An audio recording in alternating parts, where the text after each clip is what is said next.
तकमीली तलबीना, ताकत, सेहत और शिफा के लिए सुन्नत और तिब्बे नबवी का बेहतरीन नुस्खा। नाजरीन, क्या आप भी खुशहाल मालदारों की तरह कामयाब बिजनेस करके हजारों और लाखों रुपए कमाना चाहते हैं? अगर आपकी हाँ है तो आज ही से अपने इलाके में तकमीली तलबीना का आसान बिजनेस करना शुरू करें और चंद ही महीनों में कामयाब बिजनेसमैन बनने के तरीके बेहतरीन तजुर्बों के साथ सीखें। बिजनेसमैन बनने का ये मौका कहीं आपके भी हाथ से चला न जाए, इसलिए अभी हमसे राब्ता करें। 9890963757। Takmeeli food products private limited, Malegaon, India. नाज़रीन गिरामी, अस्सलामु अलैकुम वरहमतुल्लाहि वबरकातुह। सीधी बात के ताज़ा तरीन प्राइम टाइम में आप लोगों का इस्तकबाल है। नाज़रीन गिरामी, मैं अंसार अज़ीज़ नदवी इस वक्त आप लोगों के सामने एक अहम तरीन मौजू पर गुफ्तगू करने जा रहा हूँ। दरअसल आप जानते हैं कि महीने में हमारे कुछ प्राइम टाइम के एपिसोड वो खुसूसी मज़ामीन पर या खुसूसी उन्वानात पर होते हैं, जो ख़बरों की हंगामा आराइयों पर, जिस पर तबसरा करना या कोई तहरीर है वो आप लोगों के सामने पेश करना ज़रूरी समझा जाता है, तो उसको सिलसिलावार पेश करने की कोशिश होती है। आज मैं आपके सामने आशुतोष भारद्वाज की एक रिपोर्ट कहें या उनकी तहरीर, जो अयोध्या को लेकर के, राम मंदिर को लेकर के बहुत ही ज़बरदस्त तबसरा किया है। किस तरह से अयोध्या आज एक क्रूज सभा बन गई है, जिसके स्टेज पर हिंदुस्तानी तहजीब का चीरहरण हो रहा है। इस सुर्खी के साथ उन्होंने बहुत सारी चीज़ें पेश करने की कोशिश की। जब इस तरह के मज़ामीन ज़ेरे मुताला आते हैं और उसमें पेश की जाने वाली चीज़ें इंसाफ पर मबनी होती हैं, तो मैं पूरी कोशिश करता हूं कि आपको भी उनसे वाकिफ़ कराऊं। उसी का सिलसिला चलेगा। उससे पहले आप लोगों से जो बारहा इस बार 2-3 दिन से दरख्वास्त हो रही है, पहाड़ी इलाकों के गरीब गुरबा के लिए गर्म लिहाफ के लिए, ये सिलसिला जारी है। कुछ वहाँ से ताज़ा तस्वीरें आएंगी तो आपको पेश किया जाएगा, लिहाजा आप लोग इसमें ज़रूर हिस्सा लें, ये आपकी ज़िम्मेदारी है। तफसीलात नीचे दी जा रही हैं। आइए आशुतोष क्या कहते हैं। उन्होंने लिखा है, महाभारत का एक श्लोक अयोध्या की आइंदा तकरीब की अच्छी तौज़ीह करता है, और वो है, वो सभा नहीं जहां बुजुर्ग न हो, वो बुजुर्ग नहीं जो मजहब की बात न कहे, वो मजहब नहीं जिसमें सच्चाई ना हो, और सच्चाई नहीं, और वो सच्चाई नहीं जिसमें फरेब हो। यह श्लोक उद्योग पुरु के तहत आता है। जब बिदौर इल्म हिकमत की बात करते हैं, लेकिन दिलचस्प बात यह है कि गीता प्रेस गोरखपुर से शाये होने वाले संपूर्ण महाभारत में यह श्लोक एक और अहम मकाम पर भी दिया गया है। द्रौपदी को कुरु सभा में जबरदस्ती ले आया गया। द्रौपदी वहां मौजूद मुअज़्ज़िज़ीन से सवाल कर रही है और इस सभा के जवाज और मेंबरान की परहेजगारी और तकवे पर सख्त सवाल कर रही है। चीरहरण के वाक़े के दौरान गीता प्रेस के मुदीर इस श्लोक को ब्रैकेट में गोया एक फुट नोट या हवाशी की तरह रख देते हैं। इन सत्रों के आईने से आप अयोध्या की तैयारियों को देख सकते हैं।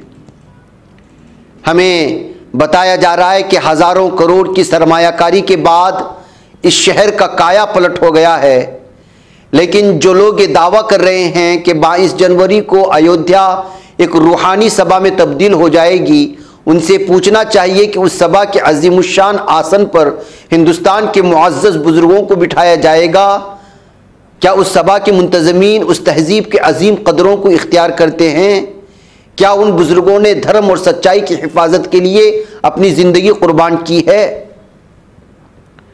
इनमें से एक हैं उत्तर प्रदेश के वज़ीर आला, जिन पर तमाम संगीन मुकदमे लगते रहे हैं, जिनके बारे में खुद उनकी पुलिस की राय बहुत अच्छी नहीं होती थी, और जो बेहुदा गोई और मुजरिमाना तशद्दुद के लिए मशहूर हैं।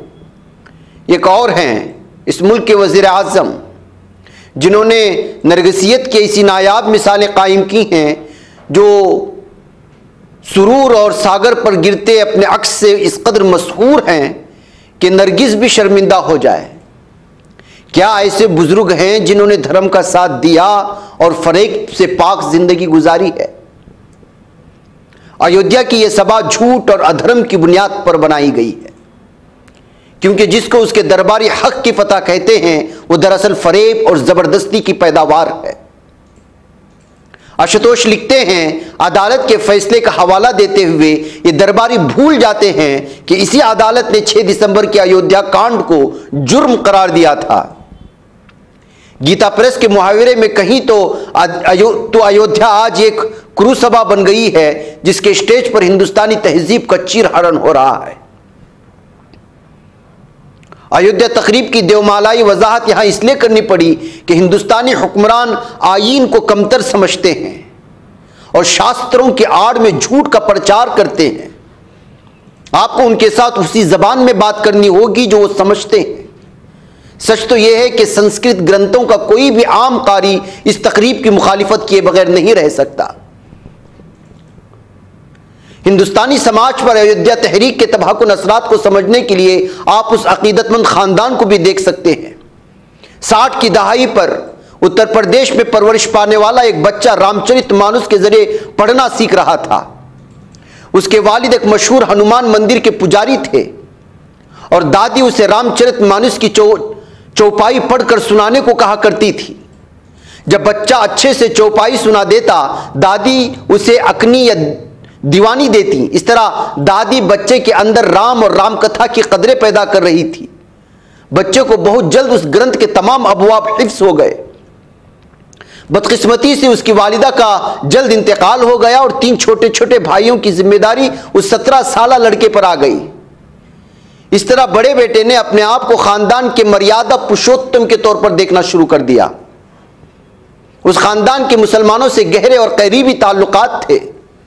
दूध वाला फखरुद्दीन, घर की औरतों के कपड़े सिलने वाला मास्टर महफूज, मर्दों के सफारी सूट सिलने वाला मास्टर शहाबुद्दीन, आगे चलकर 4 भाइयों में सबसे छोटे को हमसाये की एक मुसलमान लड़की से प्यार भी हुआ।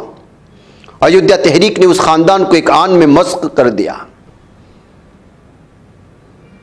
रामचरितमानस की चौपाइयों के साथ पला बड़ा वो शरीफ आदमी जिसने अपनी पहली 3 दहाइयां हम आहंगी के साथ मिसाली जिंदगी गुजारी थी, उसको अचानक अपने पड़ोसियों से खतरा महसूस होने लगा।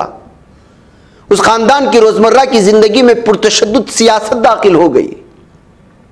मैं उस खानदान का आईनी शाहिद हूं और यकीन से कह सकता हूं कि हिंदुस्तान के अनगिनत खानदानों की कहानी है। ये कहते हैं आशुतोष। अयोध्या तहरीक की गैर मजहबी सूरत को साबित करने के लिए मैंने 2 सबूत पेश किए हैं, एक शास्त्र से और एक जाति। एक और सबूत है जिससे साबित होता है कि अयोध्या की सभा झूठ पर कायम की गई है। पिछले हफ्तों में शाये होने वाली कई खबरें 6 दिसंबर की कहानियां बयां करती हैं, लेकिन इन तमाम खबरों से एक अहम हकीकत गायब है। अयोध्या कांड की उस बाप को 3 मुख्तलिफ आईनी शाहिदीन ने अलग अलग मौके पर खाकसार के सामने बयान किया है। 6 दिसंबर को जब एक पुरतशद्दुद हुजूम ने गुंबदों पर चढ़कर ढांचे को गिराया तो एक गुंबद के नीचे वाक़ रामलल्ला की मूर्ति भी मलबे में मिल गई।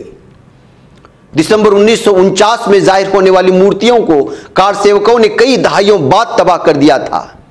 जिन रामलल्ला के लिए दहाइयों से लड़ाई चल रही थी उन्हें उनके ही सिपाहियों ने मिट्टी कर दिया। अक्टूबर 2016 में मैंने ये सवाल बजरंग दल के बानी और उस वक्त के बीजेपी एमपी विनय कटियार से पूछा, जो अयोध्या कांड के एक अहम कमांडर और आईनी शाहिद थे। उस रिकॉर्डेड इंटरव्यू में उन्होंने मुझसे कहा, 2.5 घंटे में सब कुछ खत्म हो गया, एक एक ईंट चली गई, लाखों लोग थे, एक एक मुट्ठी लेकर चले गए, बचा क्या वहां? कुछ नहीं बचा। और तब आपको फलसफी रामचंद्र गांधी के लफ्ज याद आते थे। अयोध्या कांड के बाद उन्होंने एक मुनफरिद किताब सीता की रसोई लिखी, जिस लम्हे हिंदुओं ने 16वीं सदी की मस्जिद को अपना दुश्मन तस्लीम कर लिया।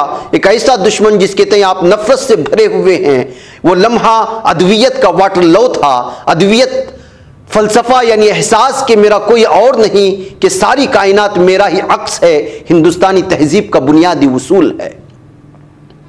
उपनिषद इस उसूल को तत्व तोम आसी के जरिए पेश करते हैं। 6 दिसंबर को हिंदुस्तानी तहजीब अपनी फैसला कुन जंग हार गई थी और ये लोगों को मालूम होना चाहिए। क्या राम को मालूम था कि उनकी नाकाबिल तस्खीर नगरी क्रूज सभा बन जाएगी? ये सवाल आखिर में आशुतोष भारद्वाज ने पेश करते हुए, जो आज़ाद सहाफ़ी हैं, मुसन्निफ हैं, वो इस पूरी की पूरी अयोध्या में सजने वाली महासभा को आईना दिखाने और 120 करोड़ हिंदू, मुस्लिम, सिख, ईसाइयों को ये बताने की कोशिश की है कि दरअसल हिंदुस्तानी तहजीब को अगर मारा गया था तो वो 6 सितंबर को था, जिसके बाद जो सूरत हाल बनी और जो बनाई गई, ये सब जो है लोगों के सामने है। नाज़रीन, मुझे इजाज़त दें। अस्सलामु अलैकुम रहमतुल्लाहि व बरकातुहू। आइए अपने ख्वाबों के घरौंदों को बाबरकत बनाते हैं, उनके दीवारों को कुरान की आयात से सजाते हैं। जी हाँ, दिलकश, दीदाज़ेब, रंगीन व खूबसूरत कुरानी आयात से कुंदा तख्तियों से अपने घरों की जीनत को दोबाला करने के लिए हमें मौका फराहम करें। शहर बेंगलुरु के मशहूर व मारूफ अरबी व उर्दू कैलीग्राफी शोरूम में हम आपका इस्तकबाल करते हैं। आप कुरान की किसी भी आयत या अहादीस की कैलीग्राफी के लिए हमें ऑर्डर दे सकते हैं। मुख्तलिफ डिज़ाइन दस्तयाब हैं और आप अपने डिज़ाइन के तहत भी यहाँ ऑर्डर दे सकते हैं। आज ही तशरीफ़ लाएं या इस नंबर पर राब्ता करें या हमारे इंस्टाग्राम पेज को फॉलो करें। तफसीलात स्क्रीन पर। ये बच पाता है कोई सहाफ़ी की निगाहों से, मिलाता है ये लोगों को मोहब्बत की पनाहों से। करम और दर्द मंदी का है एक संसार सीधी बात। अज़ीमत जुर्अतो हिम्मत का है इज़हार सीधी बात। अज़ीमत जुर्अतो हिम्मत का है इज़हार सीधी बात। ये चैनल हक निगर बनकर कुचल देता है फितनों को,